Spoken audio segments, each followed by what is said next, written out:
Hello, today I'm going to go over how to screen share from your iPad so when your teacher is working with you and she asks to see what's on your screen, you can show her. So to do that, the first thing you're going to do is look for the little arrow in the box at the bottom of your iPad. And when I touch that, this new box comes up right here. What you're going to touch now says Share Screen. It's right on the bottom. Once you do that, you're going to see this window come up, and we're going to choose Start Broadcast. It does a countdown.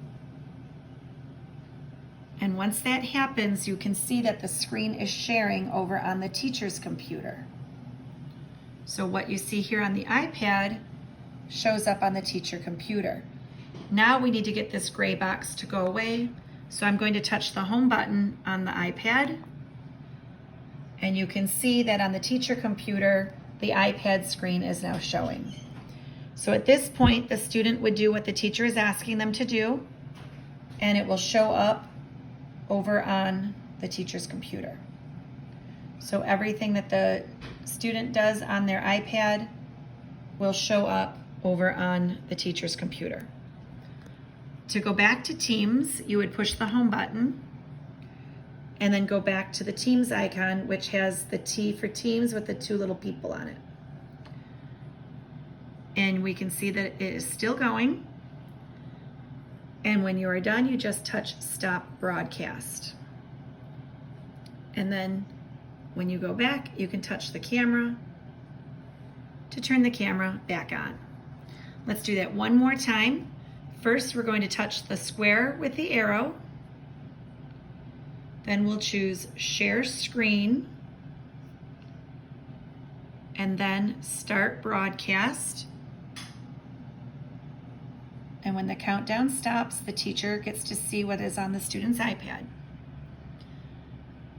You can touch the gray area, and that just shows us back to this screen. So now I'm going to touch the home button, and the teacher is seeing what the student does. And everything that is on the student's computer or their iPad will show up on the teacher's computer. Then in ClassLink, the student can go back to their Dreambox, their eSpark, their Schoology, or anything else the teacher might ask McGraw-Hill. And everything the student does will show up on the teacher's computer. Another way to leave the meeting, you could go back to your home button, or you could touch this red oval in the corner and choose Stop Broadcasting. And then the teacher no longer has the broadcast. And then you can do your home button. You can go back to your Teams meeting and turn your camera back on. And that is how you screen share from your iPad.